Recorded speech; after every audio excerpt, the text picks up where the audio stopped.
반갑습니다. 세우신 교회 성도 여러분. 예, 이제 12월이 되었습니다. 그것도 많이 추운 것 같은데 여기는 뭐 눈이 다 오고 아주 뭐 굉장히 추워졌습니다. 지난 여름에 비하면 완전히 반대가 된 상황이긴 한데 건강들 유의하시고 오늘 이제 12월 첫 주 우리에게 주시는 하나님의 말씀 함께 나누겠습니다. 잠깐 기도하겠습니다. 자비하신 아버지 하나님 은혜를 감사합니다. 참으로 우리에게 봄, 여름, 가을, 겨울 필요한 대로 주께서 필요한 것들을 채우시고 도와주시며 우리의 이 세상 사는 동안에 하나님을 알게 하시고 또 영화롭게 하시니 감사를 드립니다. 이 시간 주님의 말씀을 나눔으로 우리 하나님께 영광 돌리고 또 우리 자신의 영혼의 모든 힘과 이제 지혜와 하나님 주시는 능력 얻을 수 있는 시간 되기를 원합니다. 하나님 이 시간을 축복하시고 주의 귀한 말씀으로 저희들을 채워 주시옵소서. 모든 것 주께 맡기오며 예수 그리스도의 이름으로 간절히 기도하옵나이다. 아멘. 반갑습니다, 여러분. 이제 우리 한번 앞뒤로 인사 나눌까요? 샬롬, 반갑습니다. 잘 오셨습니다. 앞뒤로 인사 나누시기 바랍니다. 자, 이제 오늘 이제 12월 달이 되니까 뭔가 이제 크리스마스 기분도 좀 나고 저희도 이제 저도 자동차에 타고 다닐 때에 이제 성탄 음악 같은 거 많이 틀고 이제 뭐 그래요. 그러니까 날도 추워지니까 뭐 곳곳에 이제 크리스마스 추리도 많이 만들어 놓았고. 자, 오늘은 제가 여러분들과 함께 이 그리스도의 오심에 관해 말씀을 나누고자 합니다. 특별히 우리가 왜 성탄절을 지킬까? 이제 뭐 우리에겐 너무나 당연한 거긴 해요. 그러니까 우리 개신교에 있어서 이제 성탄절 이건 뭐 너무나 이제 가장 행복하고 즐거운 절기니까 뭐 당연히 그 너무 당연한 거 아니냐 생각하실 수 있는데. 그런데 성경에는 성탄절이라는 말이 나오지 않는단 말이죠. 자, 어쨌든 요즘은 무슨 이유 때문인지 모르겠는데 개신교회에서 전부 다 교회력을 좀 더 중요하게 여기고 지키려고 하는 것 같습니다. 그러니까 제가 어릴 때나 뭐 이제 젊을 때도 제가 뭐 눈여겨 보거나 아니면 이렇게 마음을 청심하지 않아서 그런지는 모르겠는데 그때 무슨 교회력에 따라서 교회가 뭘 어떻게 행사를 치거나 뭘 한 적은 별로 없었다라는 기억이 별로 없어요. 근데 요즘에는 그전보다는 확실히 교회력에 따라서 뭔가를 이제 하는 것들을 많이 보게 됩니다.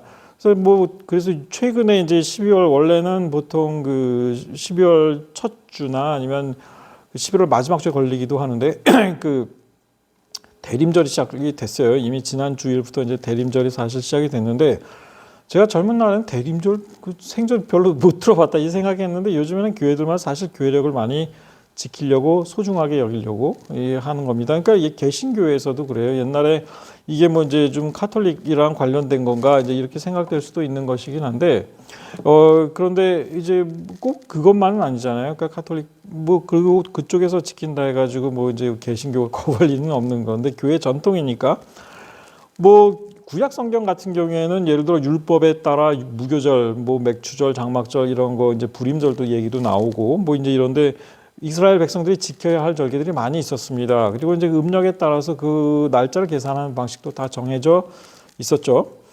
그런데 신약 성경에는 딱히 그리스도인들이 지켜야 할 절기를 명시하고 있는 게 없어요. 사실 없습니다. 부활절, 성탄절, 추수감사절 다 교회의 전통에서 나온 것들이지 성경에 뭐 예수님께서 이제 나의 부활과 성탄절 꼭 지켜라 뭐 이렇게 명령하신 것도 아니고 다 교회 전통에 따른 것들입니다. 자, 그러나 어쨌든 교회력에서도 개신교회에서도 가장 중요하게 여기는 것은 교회력에서요. 일단은 성탄절과 부활절입니다. 누구도 이것을 부정하지는 않습니다. 부활절은 무슨 절기입니까? 예수 그리스도의 부활을 기념하는 축하하는 날이에요. 그러니까 사실 우리가 주일을 지키는 것도 부활과 관련됩니다. 예수님께서 원래 안식일은 금요일 날 저녁에 시작해서 토요일 날 저녁에 끝나게 돼 있습니다. 그리고 예수 그리스도께서 안식일 직전에 처형당하셨고, 그러니까 금요일 오후 저녁 무렵에 이제 처형당하셨고, 안식일 동안 이제 그 무덤에 계셨던 것이고, 부활하신 것을 발견한 것은 바로 안식 후 첫날 새벽입니다. 그러니까 무슨 요일이 되겠어요? 오늘로 치면 주일입니다. 일요일인 거죠. 그래서 이제 이 주일, 일요일에 그리스도인들이 모여서 주님의 부활을 기념하고 기리는 이제 그것이 주일의 사실은 그 기원이 된 거예요. 주일을 지키는 기원이. 어쨌든 그만큼 우리 신앙에 있어서는 부활절이 매우 중요한 절기이기도 합니다.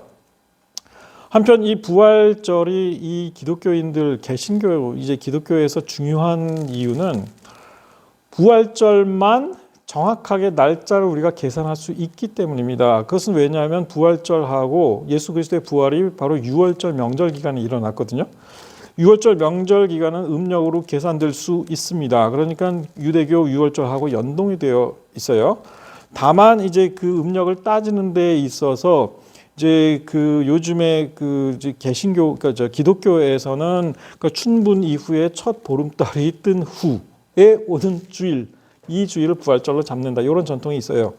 그러니까 뭐 그러나 대부분 이제 3월 말 4월 초에 이제 그러니까 유월절 유대교의 이제 유월절 명절 기간하고 대부분 이제 좀 그 같이 그러니까 거의 붙어 옵니다. 뭐 제가 춘분 따지고 뭐 이해 그러지는 못해요. 그런 사람 아닌데. 자, 그리고 이 부활절의 날짜가 정해지면 이 부활절을 기준으로 이제 모든 이제 교회의 교회력들이 다 정해지게 되어 있습니다.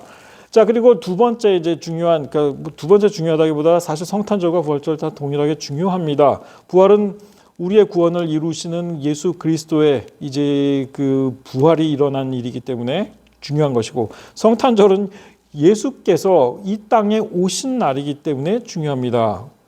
구원 우리를 영원한 생명을 주시기 위해 우리 이 땅에 오신 그 때를 기념하는 날이기 때문에 중요한 거죠.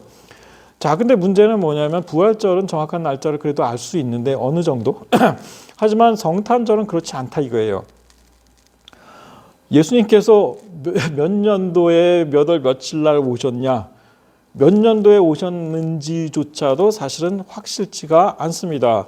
일반적으로 서기 원년을 이제 예수 그리스도의 탄생하신 그 해를 이제 따져서 옛날에 Before Christ, Anno Domini 뭐 이런 식으로 해서 AD, BC 뭐 이제 이렇게 잡았잖아요. 서기 원년을 그렇게 잡았던 겁니다. 예수 그리스도의 탄생과 시점에서. 물론 이제 요즘에는 이제 탈기독교화하는 그 현상이 강해지면서 학계에서는 이제 커먼 에어로 뭐 아니면 비프 커먼 에어로 이런 식으로 바꿨지만 자, 그럼에도 불구하고 예수 그리스도의 탄생 시점, 정확한 연도도 사실은 잘 모릅니다. 왜냐하면 헤롯 1세가 이제 예수 그리스도의 그 탄생 기록에 등장하는데 해도 물론 굉장히 늙은 이제 모습으로 나오긴 하죠. 그런데 헤롯 1세가 이제 사망한 해가 주전 4년경으로 거의 확실시돼요. 그러니까 그건 역사 기록에서 어느 정도 알 수 있습니다. 그렇기 때문에 헤롯 1세가 죽기 전에 예수님께서 탄생 직전에 탄생하신 거기 때문에 아마도 조금 더 빨랐을 것이다. 그러니까 서기 원년보다는 그렇게 추정하기도 합니다. 자, 어쨌든 예수 그리스도의 그리고 나서 이제 12월 25일로 확정된 거는 예수 그리스도 십자가 처형 주일. 그러니까 그거는 그 부활절을 우리가 알기 때문에 그러니까 유대교 그 명절 그때 당시에 이제 6월절이 언제 며칠인지는 알기 때문에 거기에 플러스 9개월을 더해서 12월 25일로 정했다라는 것이 정설입니다. 근데 어쨌든 이곳은 서방교회 기준이고 동방교회는 동방정교회죠. 그러니까 거기는 또 1월 6일이 성탄절이에요. 그러니까 서방 카톨릭 교회 전통을 이제 개신교회는 사실 따르고 있는 상황입니다. 그러니까 조금 날짜가 다릅니다. 그러니까 그 성탄절 날짜는요. 여기에 이제 이런 가설이 있어요. 그러니까 주 274년에 로마 황제 마르쿠스 아우렐리우스가 태양절을 제정을 했는데, 그러니까 Sol Invictus라는 이제 태양절을 제정을 했는데, 왜 그랬냐면 그 태양의 낮의 길이, 그러니까 동지가 12월 22일이 동지인데 그게 끝이 나고 낮의 길이가 길어지기 시작하는 시점, 그거를 12월 25일로 잡고 그것을 태양절이라고 정했던 겁니다. 그런데 그래서 이제 로마에서 이 태양절을 이제 지키게 되었는데, 그러니까 태양절, 그러니까 빛이 더 강해지니까 새로운 힘을 얻은 거죠. 그런데 로마가 이제 그 콘스탄티누스 황제 이후에 기독교가 이제 공인되고 기독교가 국교가 되잖아요. 그렇게 되면서 이 태양절을 없애고 대신에 그 날짜, 어쨌든 예수 그리스도 생명의 빛 대신 예수 그리스도, 그러니까 빛이라는 점에서 이 태양절을 접수한 거죠. 그러니까 기독교회에서 그러니까 태양절을 없애면서 그 태양절로 지키던 그 날짜를 이제 진짜 생명의 빛은 예수 그리스도니까 예수 그리스도의 탄생일로 그렇게 이제 했다라는 기록들이 그러니까 그런 그 설이 이제 있어요. 그러나 어쨌든 그 12월 25일을 성탄절로 지킨 것에 대한 가장 오래된 언급은 주후 354년까지 거슬러 올라간다고 합니다. 그러니까 상당히 오래된 거긴 합니다.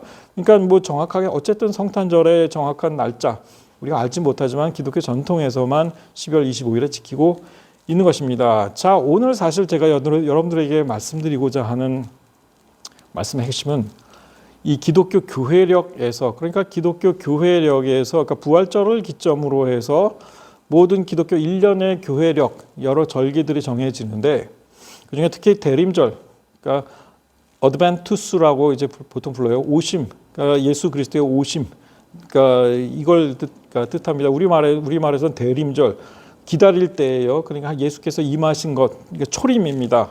예수님께서 이제 아기 예수로 탄생하시는 그것을 기다리는 그 절기, 이걸 뜻하게 되겠죠. 대강절이라고도 과거에 이제 했고 강림절이라고도 했는데 강은 이제 내려오신다 이제 이런 의미잖아요. 그러니까 어쨌든 이 대림절에 관해서 여러분들과 말씀을 좀 나눠볼까 이제 이런 생각으로 오늘 준비를 했는데 예수 그리스도의 오심 즉 탄생을 기다리는 내주 이것을 가리킵니다. 교회력은 크게 빛의 주기와 생명의 주기로 나뉩니다. 1년을 이제 그 둘로 나누는데 그 시작점은 빛의 주기를 시작하는 바로 대림절입니다. 올해 2025년은 11월 달이 주일이 5번이었어요. 그러니까 그런데 성탄절 전 네 주일이 필요하기 때문에 대림절은 사실 지난 11월 마지막 주일에 시작이 되었죠. 그 마지막은 사실 생명의 주기 마지막 부분인 성령 강림절로 끝이 납니다. 이를 끝으로 이제 새로운 주기가 시작이 되는데 제가 이거를 한번 표로 만들어 보았습니다. 첫 번째 빛의 주기가 있고 그다음에 생명의 주기 크게 두 가지로 나눕니다. 이제 교회력은요. 그 빛의 주기의 시작은 바로 대림절입니다. 그러니까 성탄절 4주 전입니다. 그리고 성탄절이 12월 25일이에요. 그런데 이 성탄절이 그냥 10월 25일 하루에 끝나는 게 아니고 사실은 1월 5일까지 계속 이어집니다. 그러니까 성탄절기예요, 사실은. 그래서 주연절까지 가게 되어 있습니다. 그리고 주연절은 1월 6일부터 시작해서 사순절 전까지 이어지게 되는 것이고, 그리고 이제 그 다음이 생명의 주기인 사순절, 그러니까 부활절 전 40일, 그러니까 수요일에 시작되죠, 제 수요일. 그 다음에 이제 부활절이 있고, 그 다음에 부활절 이후에 50일 동안 부활절기를 지키고, 그 다음에 그게 끝이 나면 성령 강림 주일이 오고 그 다음에 성령 강림 1주, 성령 강림 2주, 3주 뭐 이렇게 계속 갑니다. 그래서 그 다음번 대림절까지 가게 되는 것이죠. 자, 그럼 대림절. 그리고 대림절은 결국은 성탄절을 기다리는 기간이에요. 그 성탄절을 준비하는 기간이기도 합니다. 자, 성탄절 4번의 주일 동안의 기간을 말한다고 말씀을 드렸습니다. 라틴어 명칭 어드벤투스, 오심 도착을 뜻한다라고 말씀드렸습니다. 예수 그리스도의 오심을 기다리며 준비하는 성탄을 기다리며 준비하는 시간입니다. 그리고 교회력의 시작점이죠. 그런데 이 성탄절, 성탄절은 원래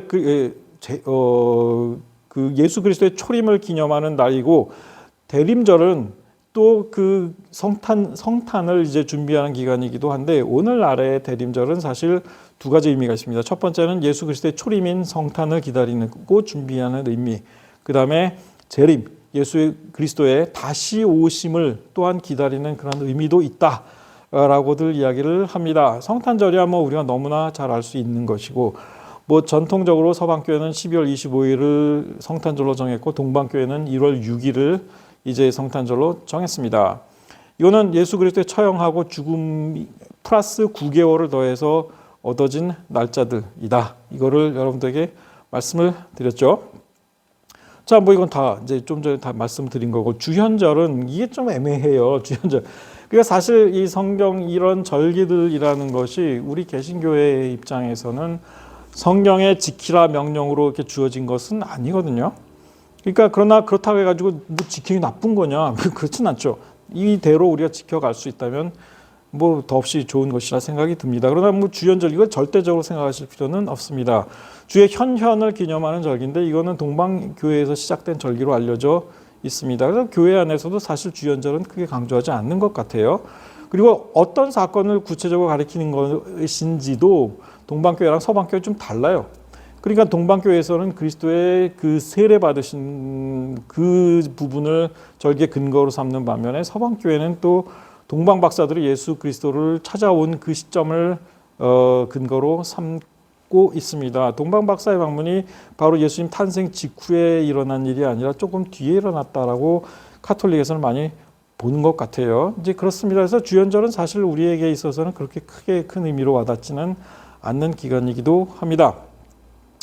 뭐 그 외에 이제 그 주연절이 끝나고 나면 사순절로 이어지게 되고 부활절로 이어지게 되는데, 대림절은 예수 그리스도 빛으로 오신, 생명의 빛으로 오신 예수 그리스도와 관련이 됩니다. 저는 가끔 좀 의아한 생각도 들었습니다. 왜 성탄절이 되면 사람들이 그렇게 아름다운 뭐 형형 색깔의 빛으로 장식을 할까?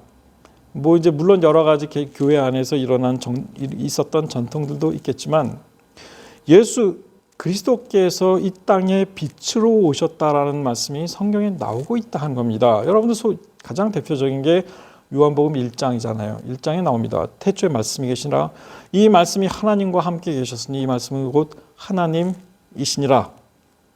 로고스라는 단어입니다. 그러니까 헬라어에서 이 로고스는 레고, 말하다라는 그 단어의 파생어인데 플라톤 철학에서는 이걸 이성으로 번역하기도 합니다. 그러나 성경의 맥락에서는 이것은 말씀 분명합니다. 태초에 말씀이 계셨고 하나님께서 말씀으로 세상을 창조하셨는데, 근데 곧 이 말씀, 이것이 곧 하나님이시다 라는 놀라운 선언을 하죠. 태초에 이 말씀이 하나님과 함께 계셨고 만물이 그로 말미암아 지은 바 되었다는 겁니다. 이 말씀이 하나님과 더불어 창조, 이 세상 창조에 참여하셨다, 이제 이런 얘기가 되겠죠. 말씀 안에 있던 생명이 있는데 이 생명이 곧 사람들의 빛이었다, 이런 놀라운 선언을 합니다. 그 안에 생명이 있었으니, 이 말씀 안에 생명이 있었으니 이 생명은 사람들의 빛이라. 이 말씀 안에 즉 빛이 있었다는 이야기입니다. 그런데 이 빛이 어둠에 비추되 어둠이 깨닫지 못하더라. 세상에 오셨으나 이 세상은 그 빛을, 그 생명의 빛을 깨닫지 못했다 하는 이야기입니다. 자, 이 빛이 누구인지 분명하게 이야기해 주는 부분은 바로 요한복음 1장 1절에서 8절의 말씀입니다. 하나님께로부터 보내심을 받은 사람이 있으니 그의 이름은 요한이라. 그가 증언하러 왔으니 곧 빛에 대하여 증언하고 모든 사람이 자기로 말미암아 믿게 하려 함이라. 그는 이 빛이 아니요 이 빛에 대하여 증언하러 온 자라. 이게 누굽니까? 세례 요한입니다. 그리고 이 빛은 누구겠습니까? 결국 예수 그리스도를 가리킵니다. 말씀 안에 있던 생명의 빛, 사람들의 빛이요 구원의 빛이었다 하는 겁니다. 왜 대림절을 빛의 주기의 시작점으로 보는지의 이유가 바로 여기에 있습니다. 그리스도께서 이 땅 위에 탄생하신 그 일은 말씀으로 하나님의 창조에 참여하셨던, 또 하나님 자신이었던 그 빛이 이 세상에 비춘 것이었기 때문에 그랬습니다. 그리스도의 탄생은 곧 빛이 이 세상에 오신 것이었다 하는 겁니다. 자, 오늘 여러분과 함께 읽었던 본문으로 돌아가 보겠습니다. 예수 그리스도, 아기 예수가 탄생하시고 이제 아기로 탄생하신 후에 이 요셉과 마리아, 육신의 아버지 어머니, 물론 마리아만 요셉과 마리아가 아기 예수 그리스도를 데리고 성전으로, 예루살렘 성전으로 간 적이 있었습니다. 그런데 이 성경의 기록에 의하면 누가복음 2장에 이게 나와요. 그런데 두 가지 이유가 있었습니다. 왜 갓난 예수 그리스도를 요셉과 마리아가 성전으로, 예루살렘 성전으로 데려갔느냐, 이거예요. 모세의 법대로 정결 예식의 날이 참에 아기를 데리고 예루살렘에 올라가니 이는 주의 율법에 쓴 바 첫 해에 처음 난 남자마다 주의 거룩한 자라 하리라 한 대로 아기를 주께 드리고, 또 주의 율법에 말씀하신 대로 산 비둘기 한 쌍이나 혹은 어린 집 비둘기 둘로 제사하려 함이더라. 사실 많은 분들이 이것만 읽으면 예수님 때문에 예수님을 주께 드리는 무슨 의식이 있었나 보다 이제 생각을 하실 수 있는데, 사실은 두 가지 이유 때문에 올라간 겁니다. 첫 번째 이유는 사실 마리아를 위한 정결 예식의 날이 찼기 때문에 올라간 거예요. 첫 번째 이유는 마리아를 위해서였습니다. 뭐냐? 율법에 따르면 이래요. 레위기 12장이 말씀입니다. 여인이 임신을 하여 남자 아들을 낳으면 그는 이래 동안 부정할 것인데 월경할 때처럼 부정할 것이고 여덟째 날에는 그 아이의 포피를 뺄 것. 할례죠. 그 다음에 그 여인은 아직도 33일을 지나야 산혈이 깨끗하리니, 그러니까 총합 40일 동안 부정하니까 어디 뭐 함부로 나댕기거나 성물을 만지거나 뭐 성전에 가고 이러면 안 돼요. 그러니까 그동안 부정하고 이 일이 끝이 나면 정결 예식을 행하게 되어 있었습니다. 반면에 딸은 좀 두 배로 날이 길어요. 딸을 낳으면 그는 2일 동안 부정하고 월경할 때와 같이 산혈이 깨끗하게 되면 66일을 지내요. 도합 이제 80일 동안 이제 부정해서 가만히 집에 있어야 된다 이겁니다. 지금 뭐 왜 여자 또 차별하나 이제 이렇게 생각하지 마시고, 딸을 낳아 좀 더 수고했으니까 좀 더 쉬어라. 이제 이런 의미로 여러분들 생각하시면 돼요. 그러니까 이런 율례나 어떤 뭐 여러 가지 다양한 그런 레위기에 나오는 법들 가만히 보면, 그러니까 사람을 위해서 만드신 경우들이 대부분입니다. 그러니까 다 그래요. 그것과 관련됩니다. 그러니까 과거에 유대인들 그냥 애 낳자마자 막 그냥 율법 전에는 막 애 낳자마자 일 시키고 일해야 했고 뭐 이런 것들이 비일비재했거든요. 그러니까 오늘날에도 우리나라 이제 젊은 어머니들 이렇게 아이 나면은 뭐라고 하나요? 가가지고 쉬는데, 그러니까는 뭐 산모들 가서 이제 좀 쉬고 뭐 이렇게 좀 하는 데 있잖아요. 그런 데 가서 좀 쉬고 그러잖아요.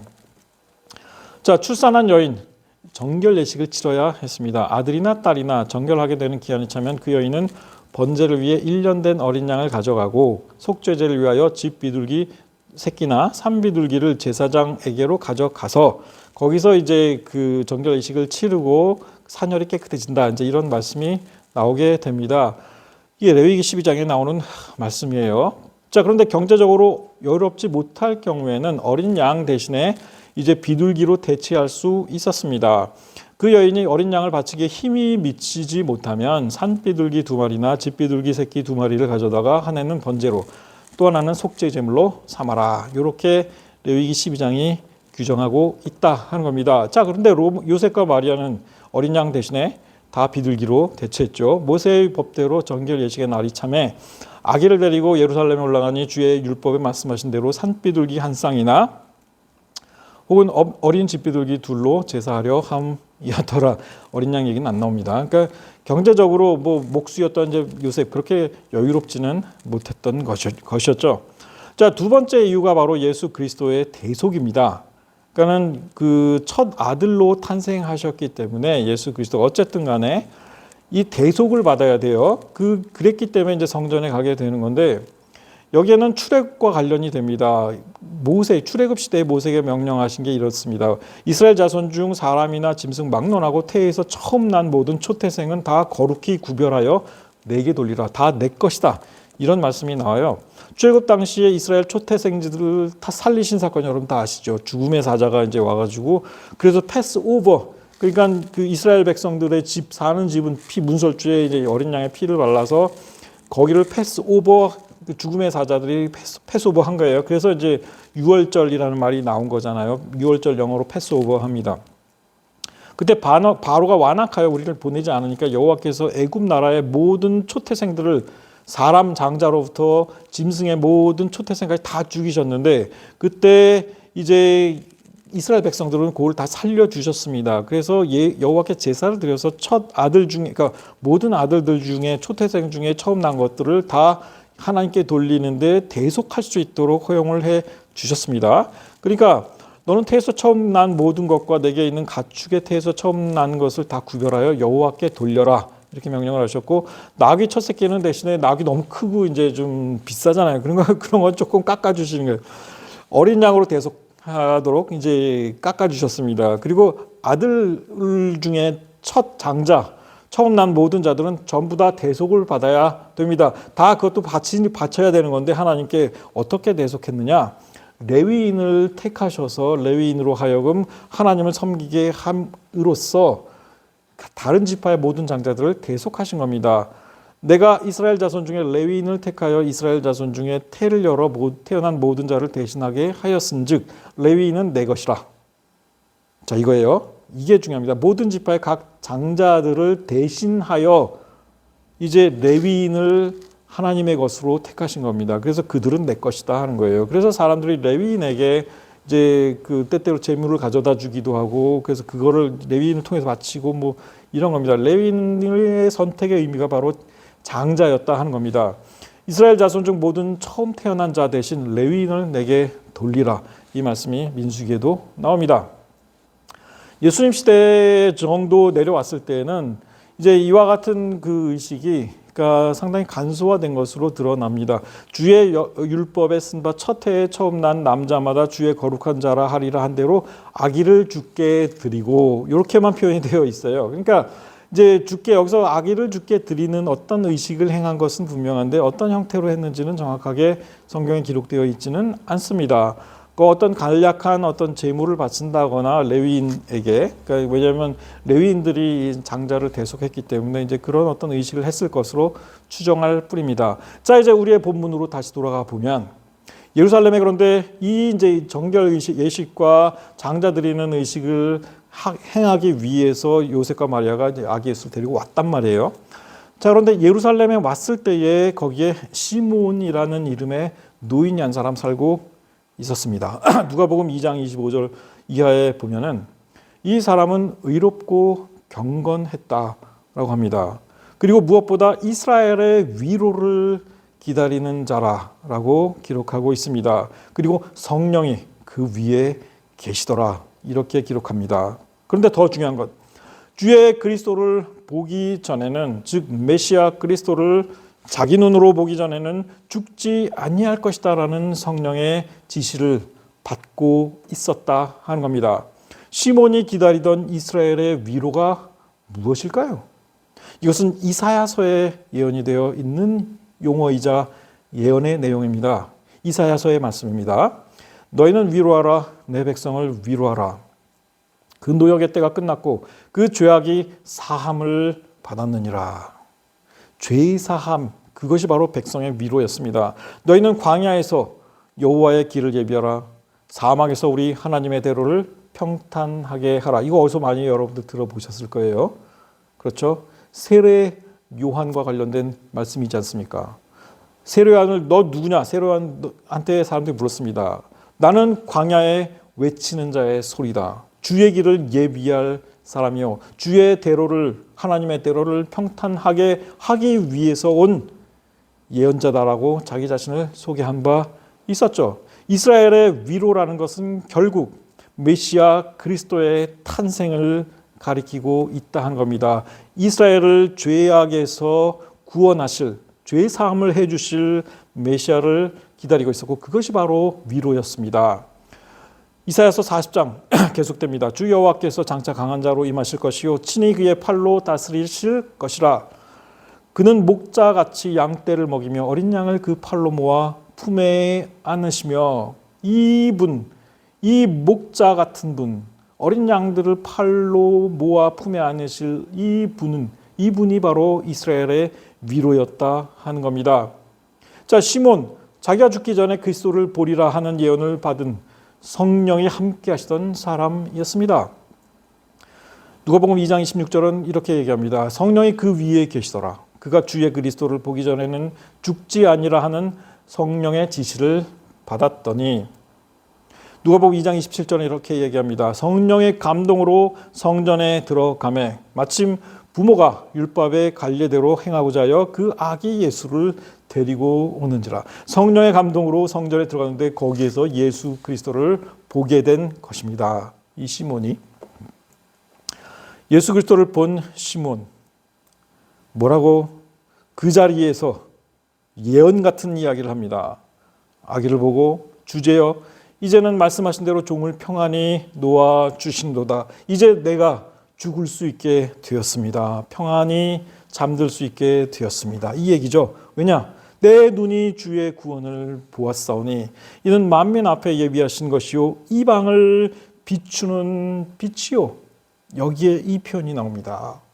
만민 앞에 예비하신 것이요 이방을 비추는 빛 예수 그리스도를 성령에 충만한 이 노인 시몬이 보고 있었다 하는 겁니다. 누구에게서요? 아기 예수 그리스도에게서 보고 있었다 하는 것이죠. 그는 주의 백성 이스라엘의 영광이니이다 라고 이야기를 합니다. 이사야서 예언의 성취를 본 시므온이었습니다. 이사야서 49장은 이렇게 예언됩니다. 야곱을 그에게로 돌아오게 하시는 이시니 이스라엘이 그에게로 모이는도다. 내가 나의 종이 되어 야곱의 지파들을 일으키며 이스라엘 중에 보존된 자를 돌아오게 할 것은 매우 쉬운 일이라. 내가 또 너를 이방의 빛으로 삼아 나의 구원을 베풀어서 땅 끝까지 이르게 하리라. 내가 너를 이방의 빛으로 삼아 나의 구원을 베풀어 땅 끝까지 이르게 하리라. 누구에 대한 예언이겠습니까? 예수 그리스도에 대한 예언입니다. 이방의 빛으로 삼아 구원을 온 세상 만민에게 이르게 하리라 하는 예언이었죠. 이 예언을 시몬이 그대로 행한 것이었다 하는 겁니다. 나의 종이라 불렀습니다. 예수 그리스도를 하나님의 종이라 부른 것을 이상하게 생각하지 마시기 바랍니다. 시몬 그들에게 축복하고 어머니의 마리아에게 이런 예언까지 합니다. 이는 이스라엘 중 많은 사람을 패하거나 흥하게 하며 비방을 받는 표적이 되기 위하여 세움을 받았고 또 칼이 내 마음을 찌르듯 하느니. 이거 무엇에 대한 예언이겠어요? 마리아에게 행해 주는 건데 이 어린 예수 그리스도가 나중에 어떤 고난을 겪게 될 것인지를 암시해 주고 있는 것이었습니다. 많은 비난과 비방을 받으며 고난당할 그것을 어머니 마리아에게 이야기해 준 것이었죠. 이사야서 53장 대표적인 고난의 종 예언입니다. 이게 예수 그리스도에 관한 예언이라는 거 우리는 다 잘 알고 있습니다. 그는 실로 우리의 질고를 지고 우리의 슬픔을 당하셨고 또 그의 찔림 우리의 허물 때문이요 그의 상함 우리의 죄악 때문이라. 그가 징계를 받음으로 우리는 평화를 누리고 그가 채찍에 맞음으로 우리는 나음을 받았도다. 아까 읽은 그 이사야서 49장이나 이사야서 53장에 예수 그리스도를 왜 하나님의 종이라 표현할까? 사도 바울이 설명해 줍니다. 빌립보서 2장 6절 8절에 그는 근본 하나님의 본체시나 하나님과 동등됨을 취할 것으로 여기지 아니하시고 오히려 자기를 비워 종의 형체를 가지사 사람들과 같이 되셨고 사람의 모양으로 나타나사 자기를 낮추시고 죽기까지 복종하셨으니 곧 십자가의 죽으심이라. 스스로 종의 형체를 지니시고 제자들의 발을 씻기시고 섬기러 오셨다 하는 겁니다. 이게 종의 도입니다. 왜 이사야서가 예수 그리스도를 고난받는 하나님의 종으로 언급했는지가 설명이 여기에 나옵니다. 자, 이방을 비추는 생명의 빛으로 오신 예수 그리스도. 그리스도께서 우리에게 당부하신 것이 있습니다. 공생의 사역 기간에 예수님께서 제자들에게 이렇게 말씀하셨습니다. 너희는 세상의 빛이라. 산 위에 있는 동네가 숨겨지지 못할 것이요 사람이 등불을 켜 말 아래 두지 아니하고 등경 위에 두나니 이러므로 집안 모든 사람에게 빛이 있느니라. 이같이 너희 빛이 사람 앞에 비치게 하여 그들로 너희 착한 행실을 보고 하늘에 계신 너희 아버지께 영광을 돌리게 하라. 빛으로 그리스도께서 탄생하시고 오셨습니다. 그리고 이제 제자들에게 믿는 자들에게 너희는 세상의 빛이라. 빛이 되라 이렇게 말씀하십니다. 너희 빛이 사람 앞에 비치게 하라. 그 빛으로 인하여 사람들이 그 빛을 보고 너희의 착한 행실을 보고 즉 너희의 빛이라는 것은 결국 너희의 착한 행실이라는 얘기예요. 그렇죠? 너희들의 행함을 보고 너의 빛을 보고 하늘에 계신 너희 아버지께 영광을 돌리게 하라. 우리에게 빛이 되라 말씀하셨습니다. 사도 바울과 바나바 이제 유대인들을 떠나 이방인들에게로 나아가며 이런 얘기를 합니다. 우리가 이방인에게로 향하노라. 주께서 이같이 우리에게 명하시되 내가 너를 이방의 빛으로 삼아 너로 땅 끝까지 구원하게 하리라 하셨느니라. 이방의 빛을 전하는 생명의 빛으로 오신 예수 그리스도. 이제 우리에게도 이방의 빛이 되라 말씀하신 겁니다. 빛을 전해주는 사람들이 되라 말씀하신 거죠. 너희의 빛을 비추어 사람들로 하나님께 영광 돌리게 하라 하신 명령이었습니다. 자, 결론을 내립니다. 그리스도의 오심을 기다리는 대림절, 예수 그리스도께서 이 땅 위에 빛으로 오셨습니다. 그래서 우리는 빛의 주기를 시작합니다. 그러나 동시에 한편으로는 우리는 또 한편 예수 그리스도의 또 다른 임하심을 기다립니다. 또 다른 대림의 의미가 있다 말씀을 드렸습니다. 두 번째 오심입니다. 예수께서 다시 오실 때에 그때는 마구간으로 조용하게 겸손한 모습으로 오시지 않을 겁니다. 성경은 이렇게 얘기하죠. 그때 인자의 징조가 하늘에서 보이겠고 그때 땅의 모든 족속들이 통곡하며 그들이 인자가 구름을 타고 능력과 큰 영광으로 오는 것을 보리라. 초라한 마구간이 아닙니다. 구름을 타고 능력과 큰 영광으로 오는 것을 보게 될 것이다. 큰 나팔 소리와 함께 천사들을 보내리니 그들이 그의 택하신 자들을 하늘 이 끝에서 저 끝까지 사방에서 모을 것이다 하는 것입니다. 그리고 이 날은 심판의 날이 될 것이다 하는 겁니다. 구원의 날인 동시에 심판의 날이 될 것이다 하는 겁니다. 볼지어다 그가 구름을 타고 오시리라. 각 사람이 눈이 그를 보겠고 그를 찌른 자들도 볼 것이요 땅에 있는 모든 족속이 그로 말미암아 애곡하리니 심판의 날이 될 것이다 하는 거죠. 그러므로 말씀하시기를 깨어 있으라. 어느 날에 너희 주가 임할는지 너희가 알지 못함이느니라. 너희도 준비하고 있으라. 생각하지 않은 때에 인자가 오리라 하는 것입니다. 대림절의 의미는 예수 그리스도의 첫 탄생, 빛으로 오신 그 탄생을 기념하고 기리는 그런 절기인 동시에 다시 오실 예수 그리스도를 기억하며 깨어 준비하는 기간이 되어야 할 것입니다. 그래서 계시록 맨 마지막 문장으로 사도 요한은 이렇게 기록합니다. 이것들을 증언하신 이가 이르시되 내가 진실로 속히 오리라 하시거늘 아멘. 주 예수여 오시옵소서. 주 예수의 은혜가 모든 자들에게 있을지어다. 아멘. 이렇게 끝이 나죠. 대림절을 이제 보내시는 우리 세우신 교회 모든 성도 여러분들에게 생명의 빛 대신 예수 그리스도의 빛이 여러분들의 영혼 가득히 채우시기를 예수 그리스도의 이름으로 축원합니다. 그 은혜의 빛을 많은 사람들에게 이 온 세상에게 비출 수 있는 여러분 되시기를 예수 그리스도의 이름으로 축원합니다. 아울러 다시 오실 예수 그리스도의 재림을 기다리며 준비된 그리스도인들로 살아가시는 여러분들 되시기를 예수 그리스도의 이름으로 간절히 축원합니다. 기도하겠습니다. 자비하신 아버지 하나님을 감사를 드립니다. 추운 겨울 이제 성탄절을 맞이하는 우리들의 마음 가운데 주께서 좌정하시고 임하시며 왜 우리가 성탄을 기뻐하고 왜 축하하며 왜 이 절기가 아름다운 생명의 빛의 절기요 왜 이 절기가 그토록 기쁘고 즐거운 절기인지를 잘 깨달아 알 수 있도록 주님 도와주시며 이 세상에 그리스도의 빛을 바라는 정말 주님 주신 빛을 이 세상에 비추는 저희들 되게 주님 도와 주시옵소서. 감사드리며 예수 그리스도의 이름으로 간절히 기도하옵나이다. 아멘.